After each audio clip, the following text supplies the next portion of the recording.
शुभ समाचार में सबसे पहले बात उस महाजीत की हम करने जा रहे हैं जिसने हिंदुस्तान की विश्व विजेता बनने की जो राह है, जो उम्मीद है, उसको और ज्यादा बढ़ा दिया है। टीम इंडिया ऑस्ट्रेलिया को हराकर सेमीफाइनल्स में पहुंच चुकी है और इस जीत के हीरो रहे हैं टीम इंडिया के कप्तान रोहित शर्मा हिटमैन, जिन्होंने बेहद जिम्मेदारी भरी पारी खेली। रोहित ने 41 गेंदों पर 60 चौके 8 छक्के जड़कर 92 रन ठोके और इस जीत के साथ टीम इंडिया ने उस हार का बदला भी ले लिया जो 2023 वनडे विश्व कप में उसे ऑस्ट्रेलिया के हाथों मिली थी। मैच में भारत ने पहले बल्लेबाजी करते हुए 20 ओवर्स में 205 रन बनाए और ऑस्ट्रेलिया टीम काफी कोशिश के बाद भी 7 विकेट खोकर 181 रन ही बना सकी। अब सेमीफाइनल्स में टीम इंडिया का सामना इंग्लैंड से होने जा रहा है और टीम इंडिया अभी तक इस टूर्नामेंट में अजेय है। तो कैसे मिली टीम इंडिया को एक शानदार जीत और कौन रहे टीम इंडिया के नायक, चलिए आपको एक एक करके समझाते हैं। रोमांच से भरे इस मुकाबले के नायक रहे कप्तान रोहित शर्मा, जिन्होंने 92 रन की शानदार पारी खेली। इस दौरान रोहित की ये पारी टीम इंडिया की जीत की बुनियाद साबित हुई। अपनी 92 रनों की पारी में रोहित ने शानदार 8 छक्के जमाए और उन्होंने 7 बार गेंद बाउंड्री के बाहर भेजी। इस विश्व कप टूर्नामेंट की बात करें तो रोहित शर्मा की ये सबसे तेज हाफ सेंचुरी थी। मैच के दूसरे हीरो रहे अक्षर पटेल, जिन्होंने मिचेल मार्श का शानदार कैच पकड़ा और ये कैच ही मैच का टर्निंग पॉइंट बना। यही नहीं, अक्षर पटेल ने मात्र 3 ओवर किए और उसमें केवल 21 रन दिए। अक्षर पटेल ने अपनी गेंदबाजी का भी जलवा दिखाया और मार्कस स्टोनियस को पवेलियन भी भेजा। मैच के तीसरे हीरो रहे जसप्रीत बुमराह, जिन्होंने कल शानदार खेल खेला। बुमराह ने 4 ओवर में मात्र 29 रन दिए और उनकी गेंदों के आगे ऑस्ट्रेलियाई बल्लेबाज स्ट्रगल करते नजर आए। कल के मैच में कुलदीप यादव ने भी अपनी छाप छोड़ी। उन्होंने 4 ओवर फेंके और 24 रन देकर 2 विकेट लिए। जिन 2 बल्लेबाजों को कुलदीप ने पवेलियन भेजा, उनमें से मिचेल मार्श और मैक्सवेल रहे। ऑस्ट्रेलिया के खिलाफ मैच में सबसे बड़ा कमाल अर्शदीप ने किया। उन्होंने ऑस्ट्रेलिया के 3 बल्लेबाजों को पवेलियन भेजा। मैथ्यू वेड, टिम डेविड को पवेलियन भेजकर अर्शदीप ने टीम इंडिया की जीत पक्की कर दी। तो देखिए, टीम इंडिया की ये जीत बहुत खास है। अब सेमीफाइनल्स में भारत का मुकाबला इंग्लैंड से सीधे होने जा रहा है, लेकिन ऑस्ट्रेलिया पर मिली इस जीत के क्या कुछ मायने निकलते हैं, हमारी रिपोर्ट देखिए। Good morning from Saint Lucia. Saint Lucia क्या है जगह? टापू है। टापू है। टापू में क्या हुआ? भारत ने ऑस्ट्रेलिया को हराया। कैसे हराया? शानदार अंदाज में। शर्मा जी का बेटा जो है उसने कर दिया कमाल वाकई, और गेंदबाजों ने उसके बाद किया और भी कमाल।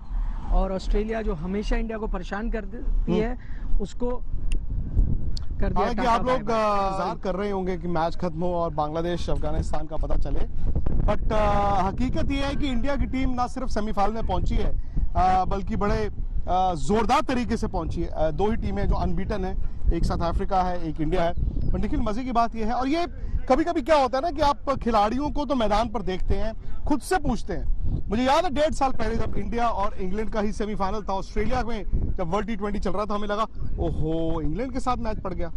आज पता नहीं क्यों दिल से आवाज आती है, अच्छा इंग्लैंड के साथ है सेमीफाइनल, लाओ लाओ इंग्लैंड को लाओ। आपको भी ऐसा लगता है? लगता है क्योंकि एक चीज अलग है। मैं ये नहीं कह रहा कि कौन जीतेगा, इंडिया या इंग्लैंड। कांटे की टक्कर हो सकती है, इंग्लैंड भी जीत सकती है, इंडिया भी जीत सकती है। पर एक चीज मैं पूरी पक्के तौर पे कह सकता हूँ, वो ये कि जो इंडियन टीम एडिलेड में इंग्लैंड को मिली थी ना, वो इंडियन टीम आपको गयाना में नहीं मिलेगी, क्योंकि ये इंडियन टीम ने अपना अंदाज बदल दिया है। नतीजा कुछ भी हो, अंदाज बदल दिया है और वो अब सिर्फ कहने की बात नहीं रह गई है, वो मैदान पे नजर भी आ रहा है। अच्छा, जीत में ये भी है निखिल भाई, दोनों पारियां अगर आप देखें, पहले तो इंडिया जो रोहित शर्मा ने बैटिंग की, यार मतलब मुझे ऐसा लग रहा था ये धोबी पछाड़ हो रहा है। मतलब मैंने नहीं देखा कि इतनी कुटाई ऑस्ट्रेलियाई गेंदबाजों की हुई हो आईसीसी टूर्नामेंट्स में, सीरियसली नहीं देखा। और रोहित ने मतलब ऐसे मजाक किया उनके गेंदबाजों को, मार मार के बखी उधेड़ दी। पर एक स्टेज पर ना इंडिया 230 लग रहा था, फिर क्या हुआ, 230 की बजाय अब 205 पे रुक गए, क्योंकि लास्ट 5 ओवर में इंडिया ने सिर्फ 43 रन बनाए। दूसरी तरफ जब ऑस्ट्रेलिया खेलना शुरू हुआ, आपको याद होगा 12-13 ओवर जब हुए थे, तो ऑस्ट्रेलिया तो बड़े आराम से वन साइडेड चेज कर रहा था, वहां भी इंडिया ने कम बैक किया। तो मुझे ये जीत इसलिए खास लगी क्योंकि भले ही इंडिया ने 205 रन, शायद 20 रन कम बनाए जितने बनने थे, जो गेंदबाजी में वापसी, उस वक्त लोग सवाल कर रहे थे गेंदबाजों को, अरे क्या हुआ, बस हो गया ना, अब क्या होगा गेंदबाजों को, जिता दिया ना उन्होंने। यार रोहित शर्मा के बारे में बोले यार, मतलब निखिल मजाक किया उन्होंने ऑस्ट्रेलिया गेंदबाजों का। मैं 20 सेकंड में उनकी ये पारी के बारे में बताऊंगा। देखिए, मैं अब तक मेरे को कोई कहता था ना बदला लेना है, तो मैं कहता था यार आप और हम फैन है ना, हम देखते हैं बदला, खिलाड़ी बदला नहीं देखते। पहली बार मुझे रोहित शर्मा को आज बैटिंग करते हुए जब मैं देख रहा था, मुझे लगा है कि खिलाड़ी के भी मन में बदला था। वो कई बार कह चुके हैं 2023 का जो फाइनल हुआ था, वो जिस तरह से हारे उनको आज भी दर्द होता है, वो ऐसा लगता है नाइटमेयर था, उठते हैं। तो मुझे लगता है वो चीज़ वो लेके आए थे इस मैदान पे, उनके मन में बदला था। उन्होंने बोला ठीक है वो मैच हम हार गए, लेकिन हम आपको दिखाएंगे कि बेहतर टीम हम उस दिन भी थे, बेहतर टीम हम आज भी हैं। उस अंदाजे के साथ, उस सोच के साथ आज रोहित शर्मा आए थे, इसलिए उन्होंने ये बैटिंग की है। तो चलिए अब बात मौसम की भी कर लेते हैं। मॉनसून तेज रफ्तार के साथ आगे बढ़ रहा है। अब ये उत्तर प्रदेश के बॉर्डर तक दस्तक दे चुका है, यानी जल्द ही उत्तर प्रदेश और दिल्ली में मॉनसून की एंट्री हो जाएगी। उधर पहाड़ों की रानी शिमला में मॉनसून ने पहले ही मौसम खुशनुमा बना हुआ है। वहां बादल छाए हुए हैं, ठंडी हवा चल रही है। शिमला घूमने पहुंचे सैलानियों को ये मौसम बेहद रास आ रहा है। माल रोड और रिज मैदान पर बड़ी संख्या में पर्यटक मौसम का मजा लेते दिख जाएंगे। पहाड़ों पर मौसम बदलने से दिल्ली में भी पारा लुढ़का है। दिल्ली और उसके आसपास के शहरों में बादल छाए हुए हैं।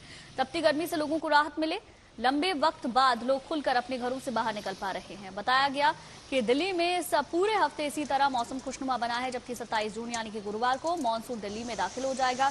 उधर मध्य प्रदेश में मानसून पूरी तरह से छा चुका है। भोपाल और ग्वालियर समेत ज्यादातर शहरों में झमाझम बारिश हो रही है।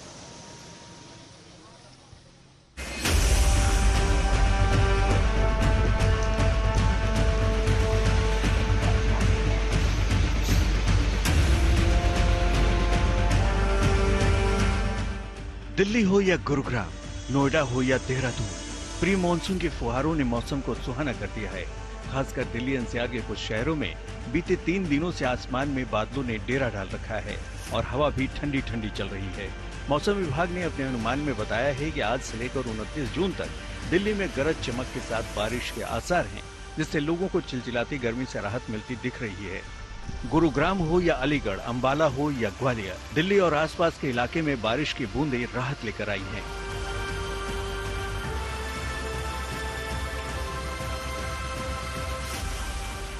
उत्तर भारत के मैदानी राज्यों में भी बारिश से राहत मिलती दिख रही है। बिहार की राजधानी पटना हो या मोक्ष नगरी काशी या उत्तर प्रदेश की राजधानी लखनऊ, आसमान से गिरती फुहारें सुकून लेकर आई हैं। नहीं तो अभी कुछ दिन पहले तक दिन ही नहीं रातें भी गर्मी की तपन से झुलस रही थी। पहाड़ी राज्यों जैसे उत्तराखंड और हिमाचल प्रदेश में भी प्री मानसून बारिश का दौर शुरू हो चुका है और आने वाले 3 से 4 दिनों में इन राज्यों में मानसून के पहुंचने की संभावना है। झारखंड और वेस्ट बंगाल और कुछ जो नॉर्थ वेस्ट इंडिया की बात करें, स्पेसिफिकली आप दिल्ली के लिए पूछ रहे थे, उसके लिए तो अभी समय है, लेकिन बाकी से उत्तर प्रदेश और उत्तराखंड में आने वाले 3-4 दिनों में आने का अनुमान है। जो भी बारिशें आज जैसे जो एक्टिविटी होगी और जो आगामी जैसे 28 तारीख शुरू होगी, वो हालांकि वो पूरी प्री मानसून एक्टिविटी है। और अगर मानसून की बात करें, देखिए आगामी जो 3 से 4 दिनों में जो मानसून है वो हमारे उत्तराखंड और उत्तर प्रदेश में प्रवेश करने की मतलब परिस्थितियाँ बनी हुई हैं। आगामी 3 से 4 दिनों में अभी जो हमारे जो स्टेट हैं जैसे उत्तर प्रदेश उत्तराखंड है, उसके बाद जैसी एक्टिविटी पिकअप करेगी तो संभावना जरूर है कि हिमाचल प्रदेश में दस्तक दे सकता है। मानसून की मौजूदा रफ्तार को देखते हुए ये अनुमान लगाया जा रहा है कि 25 जून से 5 जुलाई तक मानसून मध्य प्रदेश और गुजरात के बाकी हिस्सों, राजस्थान, उत्तर प्रदेश, पंजाब, हरियाणा, उत्तराखंड, हिमाचल प्रदेश, दिल्ली, जम्मू कश्मीर और लद्दाख को भी कवर कर लेगा। अभी तक मानसून आपका गुजरात, पूरा सेंट्रल इंडिया जो ये पूरा कवर कर चुका है। इसके साथ ही मध्य प्रदेश, देन आपका छत्तीसगढ़, उड़ीसा ये कवर कर चुका है। ये हिस्से बचे हैं और अभी आने वाले दिनों में जो हमारा अनुमान ये है कि मानसून आने वाले 2-3 दिनों में गुजरात के कुछ हिस्से कवर करेगा। फिलहाल मानसून दक्षिणी गुजरात में जमकर बरस रहा है। हालांकि जिन राज्यों में मानसून पहुंच चुका है वहां खूब बारिश देखने को मिल रही है, चाहे देश के पश्चिमी राज्य महाराष्ट्र और गुजरात हों या फिर पूर्वोत्तर के राज्य, जहां बीते कई दिनों से जारी भारी बारिश का दौर थम नहीं रहा है। हालात ये है कि पूर्वोत्तर के कई राज्य इस वक्त बाढ़ से जूझ रहे हैं। असम और सिक्किम के बाद अब अरुणाचल प्रदेश में भी भारी बारिश और बाढ़ देखी जा रही है।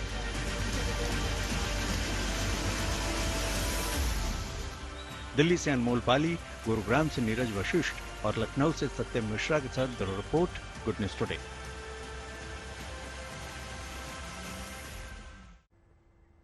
देखिए, मौसम की मेहरबानी से पहाड़ भी गुलजार हैं। हिमाचल प्रदेश और उत्तराखंड में पर्यटकों की संख्या बढ़ी है। लोग छुट्टियां मनाने के लिए एक बार फिर से पहाड़ी राज्यों का रुख कर रहे हैं।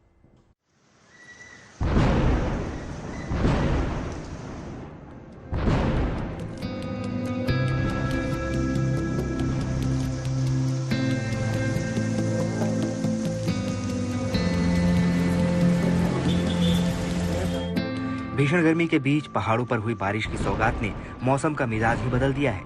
पहाड़ों पर वैकेशन मनाने पहुंच रहे सैलानियों की तो जैसे मुराद ही पूरी हो गई है।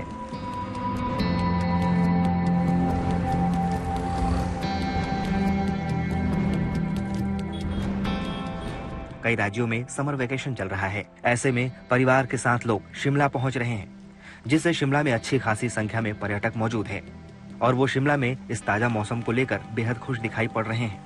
मौसम यहाँ पे बहुत अच्छा है, थोड़ी थोड़ी बारिश हो रही है। जैसे J&K में इतनी ज्यादा गर्मी है, उसके बिल्कुल अपोजिट है। यहाँ पे इतना ठंडा मौसम है। हम 5 दिन से यहाँ पे आए हैं और हम इतना एंजॉय कर रहे हैं, बच्चे हमारे इतना एंजॉय कर रहे हैं। मौसम इतना अच्छा है, दो मिनट में थोड़ी सी धूप आती है, मौसम इतना अच्छा है। हम मतलब शॉल स्वेटर के साथ ही मतलब यहाँ पे घूम रहे हैं और हमने बहुत बहुत बहुत एंजॉय कर रहे हैं। यहाँ पे बहुत मजा आ रहा है। यहाँ के मौसम इतना अच्छा है, इतना क्लियर है, रिफ्रेशिंग मौसम है। मस्ट विजिट है। मई में जहां 74 लाख सैलानी हिमाचल पहुंचे, तो सिर्फ शिमला में 10 लाख से ज्यादा पर्यटक पहुंच चुके हैं। शिमला में बारिश के दौर ने मौसम को और सुहाना बना दिया है। मौसम विभाग का कहना है कि आने वाले दिनों में भी हिमाचल में मौसम की ये दरियादिली यूं ही जारी रहेगी। 27 तारीख से जो ये रेनफॉल एक्टिविटी है ये प्रदेश में ग्रेजुअली पिकअप करेगी और इसके चलते 28 तारीख को प्रदेश के जो प्लेन के क्षेत्र है, ऊना, बिलासपुर, हमीरपुर और जो मध्यवर्ती क्षेत्र है, इनमें हल्के से मध्यम बारिश होने की संभावना है। और ये जो स्पेल है जो फिर 28 तारीख को जो मतलब पिकअप करेगा, ये 28, 29, 30 तारीख तक जैसे ग्रेजुअली पिकअप करने के बाद पूरे प्रदेश में ही मतलब अधिकांश स्थानों में हल्के से मध्यम बारिश होने की संभावना है। सामान्य तौर पर हिमाचल प्रदेश में मानसून 22 से 25 जून तक पहुंचता है। हालांकि इस बार मानसून थोड़ा लेट है, लेकिन पश्चिमी विक्षोभ ने वो कमी पूरी कर दी है और अभी 27 जून तक हल्की से मध्यम बारिश हिमाचल प्रदेश को भिगोता रहेगा। उसके बाद 28 जून से प्री मानसून की बारिश से मौसम और सुहाना होने का अनुमान है। फिर यहाँ मानसून की एंट्री होगी। शिमला से विकास शर्मा के साथ bureau report, good news today.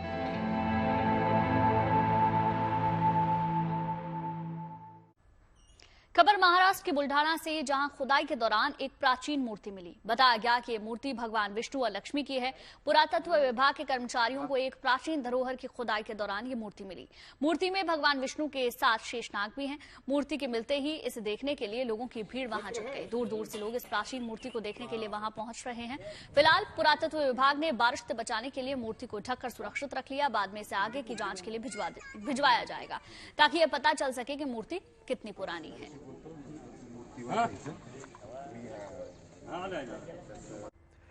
आइए अब रुख करते हैं गोवा का, जहां लोग बहुत खास उत्सव मना रहे हैं। इस फेस्टिवल के दौरान लोग जो हैं पानी की बौछारों के बीच म्यूजिक पर झूमते हुए नजर आए। बहुत से लोग जो है अपने सिर पर फूलों और फलों से सजे कोपेल पहने हुए भी नजर आए और गोवा में होने वाले इस समारोह में सभी समुदाय के लोग एक साथ नजर आए। देखिए,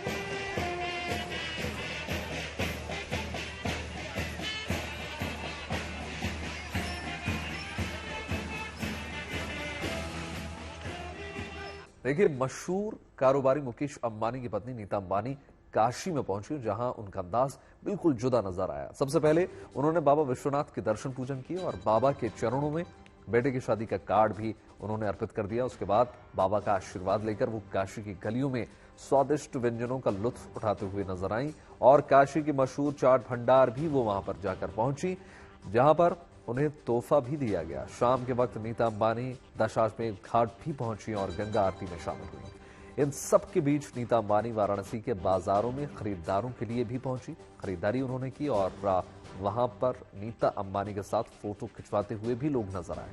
4 तस्वीरें आपको अलग अलग दिखा रहे हैं किस प्रकार से बिल्कुल अलग अंदाज में नीता अंबानी नजर आई काशी की गलियों में। अभी अभी मैं बाबा के दर्शन करके आई हूँ और I am feeling very blessed. जैसे आपको मालूम है, हमारे हिंदू धर्म में सबसे पहले भगवान का आशीर्वाद लिया जाता है। तो आज मैंने मेरे बच्चे अनंत और राधिका का निमंत्रण पत्र लेकर आई हूँ बाबा के चरणों में अर्पित करने के लिए। बहुत खुशी का समय भी है, पर ये यहाँ मैं 10 साल के बाद आई हूँ और यहाँ का बदलाव और विकास देखकर मुझे बहुत खुशी हो रही है। ये कॉरिडोर जो काशी विश्वनाथ कॉरिडोर है, नमो घाट है और जो सोलर एनर्जी है यहाँ और स्वच्छता, ये सब देखकर बहुत खुशी हो रही है। कोई एक फंक्शन क्या बनारस से आप करने का प्लान करेंगी? हाँ, जरूर से मेरे बच्चे अनंत और राधिका के साथ मैं जरूर से आऊंगी यहाँ, एक बार शादी हो जाए उसके बाद। और बस मुझे तो ये माँ गंगा और भोलेनाथ बाबा अपने बच्चों पर और सभी भारतीयों पर उनका आशीर्वाद सदा रहे। और हर हर महादेव। नीता अंबानी काशी विश्वनाथ मंदिर में बाबा के दर पर अपने बेटे अनंत अंबानी की शादी का कार्ड देने के बाद बनारस के काशी चाट भंडार पहुंची, जहां उन्होंने टमाटर चाट से लेकर आलू टिक्की तक का स्वाद चखा। अनंत और राधिका की शादी 12 जुलाई को होगी। शादी कार्यक्रम में मेहमानों को पारंपरिक भारतीय पोशाक पहनकर आने को कहा गया है। शादी का रिसेप्शन 14 जुलाई को होगा और शादी का सबसे पहला कार्ड नीता बाबा के दर पर लेकर पहुंची थी।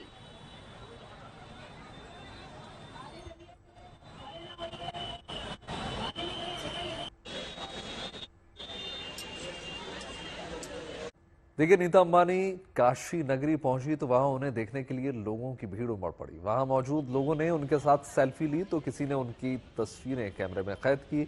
चाट खाने के बाद काशी में रिलायंस कारीगरों से नीता अंबानी मिलने पहुंची और इस दौरान काशी की दुकानों में बैठकर उन्होंने कारीगरों से भी बातचीत की। तस्वीरें देखिए।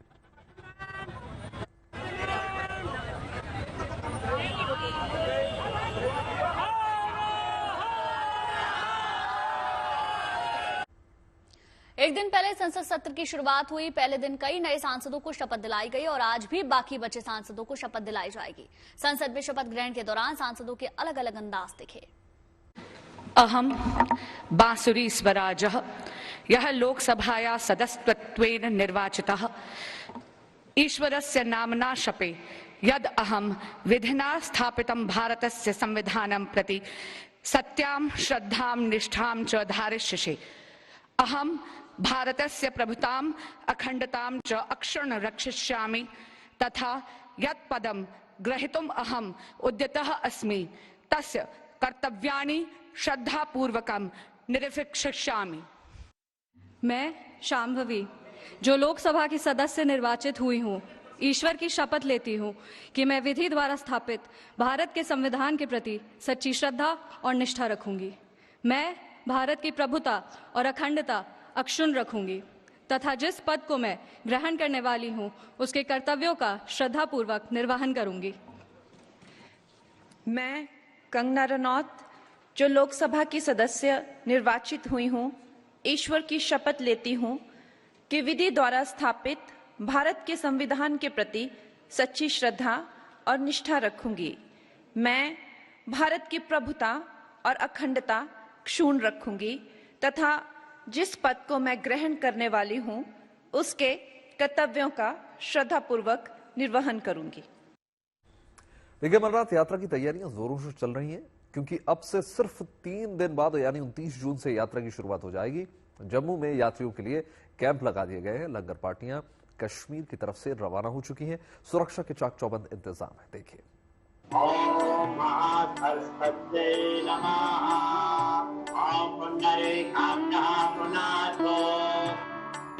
इस समय हम मौजूद हैं जम्मू में स्थित यात्री निवास भवन के बाहर। भगवान भोलेनाथ के भक्तों का आना जल्द ही शुरू हो जाएगा। 28 जून को जो अमरनाथ यात्रियों का पहला जत्था है उसको यहाँ जम्मू से रवाना किया जाएगा।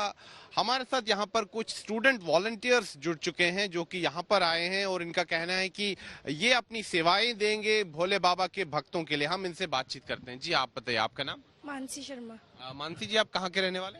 सर मैं अखनूर की रहने वाली हूँ। यहाँ जम्मू संभाग से? Yes sir. तो आप यहाँ किस कार्य से आए हैं, जरा बताइए विस्तार से। सर वैसे तो हम इंटर्नशिप कोर्स के लिए आए हैं, स्किल कोर्स है हमारा, बट यहाँ पर हमें मतलब कि एनजीओ के अंडर भेजा गया है, तो हमें यहाँ पर सर्व करना, जो श्रद्धालु वगैरह आएंगे यहाँ पर स्टे करेंगे, तो इसलिए हम आए हैं। मेरा नाम अमित निसार है। हम एमएम कॉलेज जम्मू से आए हैं। हमें इंटर्नशिप के लिए भेजा गया है 10 दिन के लिए कि मतलब जो भी यहाँ पे यात्री हमारे भाई आएंगे उनको हमें उनकी हेल्प करनी है कि मतलब जितनी उनकी ज़रूरत है हम उनकी हेल्प करेंगे। तो यही नहीं कि मतलब कुछ हमारे बुजुर्ग लोग भी आएंगे, हमें मतलब उनकी हेल्प करनी है कुछ मतलब। तो 10 दिन के हमें इंटर्नशिप भेजा गया। हमारे ग्रुप के 18 बच्चे, तो मतलब जितना हमसे हो सका ये हमारी मतलब खुशी की बात है। मन में कितनी प्रसन्नता है, खुशी है कि आप यहाँ पर जो भगवान भोलेनाथ के भक्त आएंगे, श्रद्धालु आएंगे, उनकी सेवा करेंगे। और एक यहाँ पर अगर हम देखें तो ये एक सौहार्द का भी संदेश देता है, हार्मनी का भी संदेश देता है कि आप भी आए हैं यहाँ पर उनकी सेवा के लिए। उसके बारे में जरा बताइए। बिल्कुल बिल्कुल, ये मतलब भाईचारा कायम करने के लिए मतलब हम ये सब मतलब ताकि हम इकट्ठे होकर मतलब उनकी कोई हेल्प कर सकें।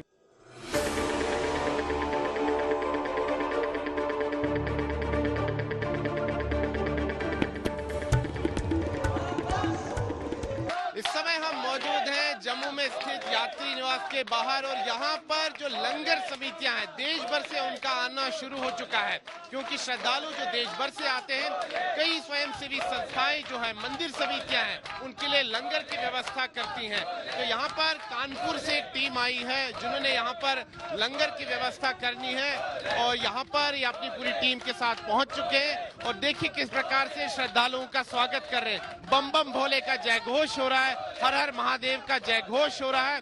और जब तक ये यात्रा चलेगी यानी कि 19 अगस्त तक यहाँ पर लंगर की व्यवस्था रहेगी यात्री निवास के बाहर, यहाँ जम्मू शहर में।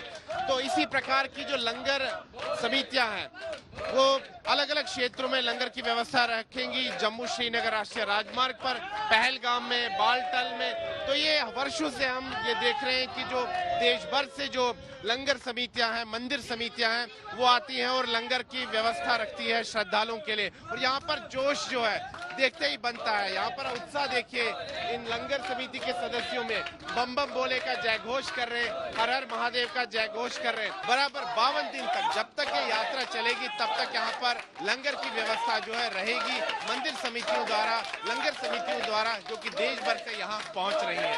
वीडियो जर्नलिस्ट नीरज कुमार के साथ मैं सुनील भट्ट, जम्मू, GNT। परंपरागत खेती के दिन अब लद गए। अब खेती के लिए मजदूर तक मिलना मुश्किल हो गया है, लेकिन नई तकनीक उस मुश्किल को आसान बना रही है। महाराष्ट्र के अकोला में ऐसी ही एक तकनीक से एक किसान परिवार ने खेती शुरू की है। खेती का यह हाईटेक अंदाज क्या है, देखिए।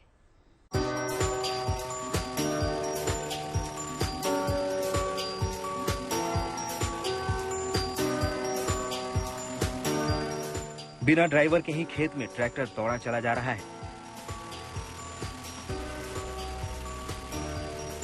ये ना तो कोई जादू है और ना ही भ्रम, बल्कि ये है खेती का नया और हाईटेक अंदाज।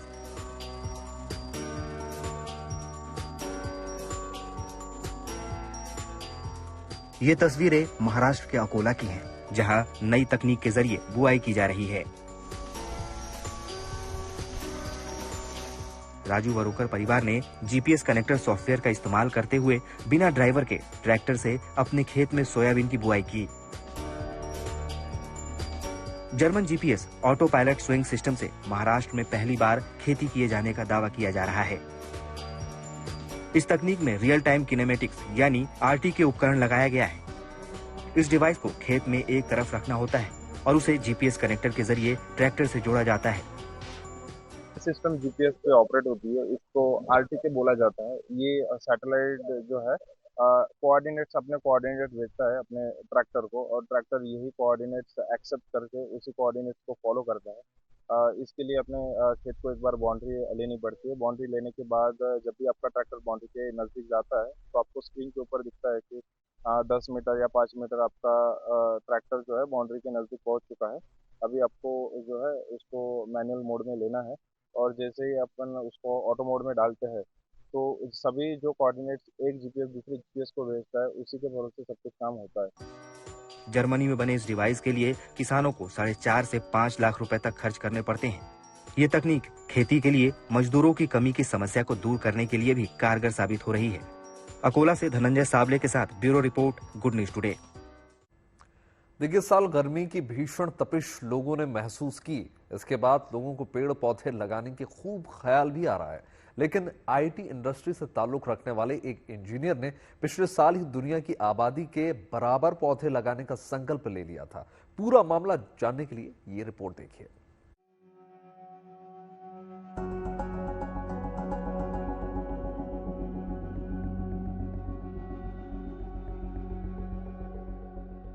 पेड़ है तो जीवन है, इस समझ के साथ यहाँ पौधरोपण हो रहा है ताकि भविष्य में साफ हवा में सांस लेना संभव हो।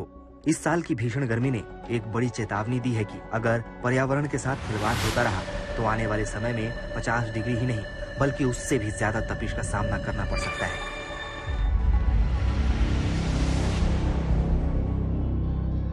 तैतीस साल के आनंद गोयल को हालांकि ये बात पहले ही समझ आ गई थी, लिहाजा उन्होंने पौधे लगाने के लिए एक मुहिम शुरू की। इनका लक्ष्य पूरी दुनिया की आबादी के बराबर 800 करोड़ पौधे लगाने की है। अगर हम डेटा की बात करें 2022 में टेक्नोलॉजी जो हम सब मोबाइल फोन, सॉफ्टवेयर्स, कंप्यूटर्स के सोशल मीडिया यूज करते हैं, उसके कारण सिर्फ 2022 में 6 मिलियन मैट्रिक टन का कार्बन उत्सर्जन हुआ, जो कि बहुत ही ज्यादा ह्यूज है। सो हमने और मेरी टीम ने प्लान किया कि हमें इस अर्थ के लिए टेक्नोलॉजी से ही रिवर्स बैक कुछ करना चाहिए। So we came with a mission tech for earth. उसके तहत ही हमने ट्रीवर्ड्स फाउंडेशन की शुरुआत करी और 800 करोड़ पेड़ लगाने का प्लेज लिया। आनंद गोयल पेशे से एक इंजीनियर हैं। इनमें कंप्यूटर और सॉफ्टवेयर का जुनून ऐसा था कि इन्होंने 10वीं क्लास में ही अपनी एक आईटी कंपनी की शुरुआत कर दी थी। आज उस आईटी कंपनी को शुरू हुए एक लंबा अरसा बीत चुका है। भारत ही नहीं बल्कि अफ्रीका के कई देशों में भी आनंद की कंपनी है, लेकिन फिलहाल इनका फोकस पूरी दुनिया में 800 करोड़ पौधे लगाने का है। दरअसल पिछले साल हाईवे पर परिवार के साथ सफर करने के दौरान आनंद मोबाइल फोन इस्तेमाल कर रहे थे। उसी दौरान सोशल मीडिया में उनकी नजर एक डेटा पर पड़ी, जिसमें उन्हें पता चला कि ये जिस इंडस्ट्री में पिछले 17 साल से काम कर रहे हैं वो आईटी इंडस्ट्री पर्यावरण के लिए कितना घातक है। उस आंकड़े ने आनंद को अपनी 3 साल की बेटी के भविष्य को लेकर चिंता में डाल दिया। लिहाजा उन्होंने ठान लिया कि वो पर्यावरण संरक्षण के लिए काम करेंगे। रिसर्च किया, मैंने देखा तो मैंने समझा कि हम क्लाइमेट को इतनी तेजी से तबाह कर रहे हैं कि हम अपने बच्चों के लिए कुछ नहीं छोड़ पाएंगे। हमारे बच्चों के लिए सर्वाइवल नहीं होगा। मतलब जिस तरीके से अगर क्लाइमेट चेंजेस पे अगर हमने कोई एक्शन नहीं लिया तो मेरी जो बेटियां है वही बड़े होकर उनको मास्क लगा के रोड पे घूमना पड़ेगा ऑक्सीजन के साथ, क्योंकि हमारे पास शुद्ध हवा ही नहीं होगी। टेक्नोलॉजी ने और बाकी हमारी लग्जरियों ने क्लाइमेट को बहुत नुकसान किया। तब मुझे समझ में आया और एक बहुत तगड़ा गिल्ट फील हुआ कि we are not doing anything. Anand ने अपनी बेटी के साथ मिलकर पर्यावरण संरक्षण को लेकर अक्टूबर 2023 में ट्रीवर्ड्स नाम से एक ऐप का निर्माण किया और इसके जरिए अब तक 2 लाख से ज्यादा पौधे लगाए जा चुके हैं। आनंद को उम्मीद है कि 15 साल में 800 करोड़ पौधे लगाने का उनका लक्ष्य पूरा हो जाएगा। ट्रीवर्ड्स ऐप के जरिए आप भी अपने नाम से पौधा लगवा सकते हैं और इसके लिए आपको ज्यादा कोई मशक्कत करने की जरूरत नहीं है। बस आप जो भी शॉपिंग करते हैं वो ट्रीवर्ड्स ऐप के जरिए कीजिए। इस ऐप के अंदर सभी बड़े बड़े शॉपिंग प्लेटफॉर्म मौजूद हैं। आप ट्रीवर्ड्स ऐप के जरिए किसी भी प्लेटफॉर्म से शॉपिंग करेंगे तो उसके आधार पर आपको रिवॉर्ड पॉइंट मिलेगा और ये पॉइंट जैसे ही 1000 होगा आपके नाम से आम या जामुन का एक पौधा लगा दिया जाएगा। इसके बाद आपको उस पौधे की तस्वीर कि वो लगाया गया है उसकी जीपीएस लोकेशन मिल जाएगी, जिसके जरिए आप उसे आसानी से ट्रैक कर सकते हैं। सिर्फ आप आराम से अपने काउच पर बैठकर शॉपिंग करिए, आपके नाम का एक पेड़ लग जाएगा और ना सिर्फ लगेगा बल्कि आप उस अपने पेड़ को ट्रैक भी कर पाएंगे कि उसकी हालत कैसी है, वो कैसे सरवाइव कर पा रहा है, जिंदा है या फिर नहीं है। तो कुल मिलाकर ये एप्लीकेशन आपको एक मौका देती है कि आप अपने बच्चों का आने वाला कल थोड़ा बेहतर कर सकें एनवायरनमेंट के लिहाज से। कैमरामैन शैलेंद्र के साथ Manish Chaurasia, good news today, Delhi.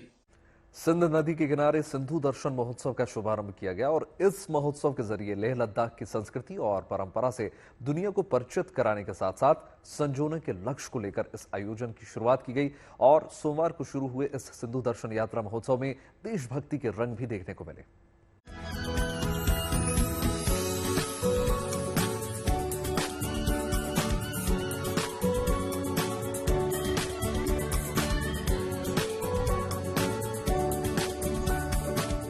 Leh Ladakh में सिंधु दर्शन उत्सव यहाँ की सभ्यता का प्रतीक है।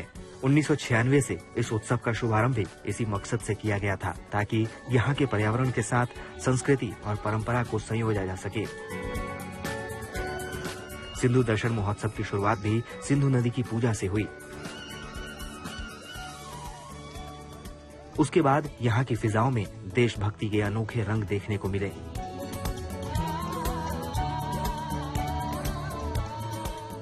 तीन दिन तक चलने वाले सिंधु दर्शन फेस्टिवल में देश भर से श्रद्धालु और पर्यटक पहुंच रहे हैं। इस सिंधु दर्शन की शुरुआत दरअसल 1996 में तब के गृह मंत्री और बीजेपी के वरिष्ठ नेता लाल कृष्ण आडवाणी ने की थी और तब से अब तक सिंधु दर्शन अब पर्यटकों और श्रद्धालुओं के बीच में काफी लोकप्रिय हो रहा है। सांप्रदायिक सद्भाव और एकता का प्रतीक माने जाने वाले सिंधु दर्शन महोत्सव को सिंधु नदी के किनारे मनाया जाता है। यहाँ से प्राचीन सिंधु घाटी सभ्यता की उत्पत्ति हुई थी। इस क्षेत्र में भगवान झूलेलाल के पुनर्जन्म के निवास के रूप में पवित्र माना जाता है और ऐसा माना जाता है कि प्राचीन वेदों की कल्पना और लेखन यहीं किया गया था। बाद में ये बौद्ध मठों का केंद्र भी बन गया। सिंधु दर्शन महोत्सव की शुरुआत के कई मायने हैं, जैसे लेह लद्दाख में पर्यटन को बढ़ावा देना, लेह होकर कैलाश मानसरोवर की यात्रा की शुरुआत करना और भगवान बुद्ध की विशाल मंदिर का निर्माण। लेकिन सिंधु दर्शन यात्रा पूरे देश में इतना चर्चित हो चुका है कि अलग अलग जगहों से इस यात्रा में शामिल होने के लिए पर्यटक पहुंचने लगे हैं और यहाँ का माहौल पूरी तरह से देशभक्ति से ओत-प्रोत हो गया है। यहाँ आके बहुत अच्छा लगा। यहाँ का जो एनवायरनमेंट है, स्पेशली जो हिली एरिया में लोगों की किस तरह की लाइफ स्टाइल होती है, वो देखने का मौका मिला और उनके कल्चर से रूबरू होने का मौका मिला। जून महीने की पूर्णिमा से इस महोत्सव की शुरुआत होती है, जो 3 दिनों तक चलती है। इस दौरान लोक कलाकार कई तरह से सांस्कृतिक कार्यक्रम भी पेश करते हैं।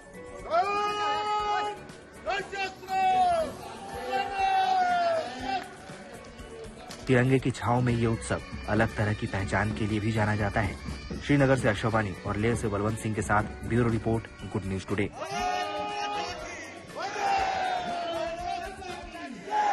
उम्मीद करते हैं शुभ समाचार में आपके दिन की शुरुआत अच्छी खबरों के साथ हुई होगी। बिल्कुल, देश और दुनिया की तमाम पॉजिटिव खबरों के लिए यूं ही जुड़े रहिए गुड न्यूज टुडे के साथ। नमस्कार।